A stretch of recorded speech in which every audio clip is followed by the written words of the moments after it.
L'endoscopie est une technique qui va permettre l'examen du tube digestif en passant par les voies naturelles. Le passage par la bouche permet l'examen de l'œsophage, de l'estomac, du début de l'intestin grêle. Le passage par voie basse, c'est-à-dire par l'anus, permet l'examen du rectum et du côlon. L'endoscopie va permettre le dépistage de lésions précancéreuses et cancéreuses du tube digestif. Elle permet également le traitement de certaines de ces lésions. Les polypes précancéreux peuvent être retirés par endoscopie. Aujourd'hui, de nouvelles techniques sont possibles, notamment la technique de dissection sous-muqueuse que nous pratiquons particulièrement à l'hôpital Édouard Herriot. C'est une technique qui va permettre l'exérèse de lésions plus vastes et le traitement de cancers superficiels du tube digestif. C'est lors de la réunion de concertation pluridisciplinaire que sera prise la décision de traitement. Les traitements endoscopiques des tumeurs superficielles du tube digestif peuvent être d'emblée curatifs, c'est-à-dire sans nécessité de traitement chirurgical complémentaire ou de chimiothérapie complémentaire. Mais l'endoscopie a également des rôles complémentaires dans la prise en charge des cancers digestifs.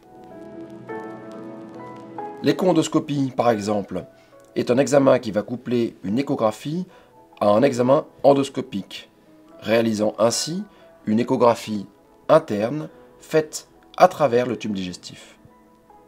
Elle va permettre d'examiner de très près, et donc de manière très précise, certains organes comme le pancréas, le foie ou encore des ganglions.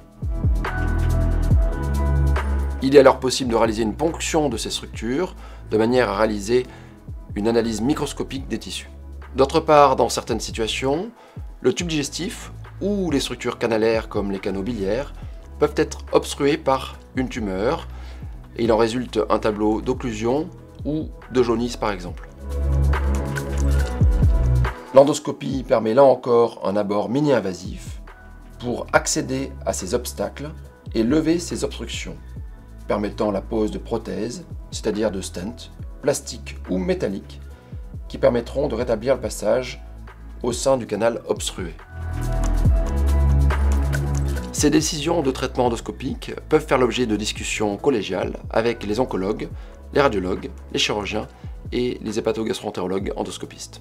Les équipes vont s'adapter à votre contexte pour proposer la meilleure prise en charge possible en minimisant les risques de chaque thérapeutique.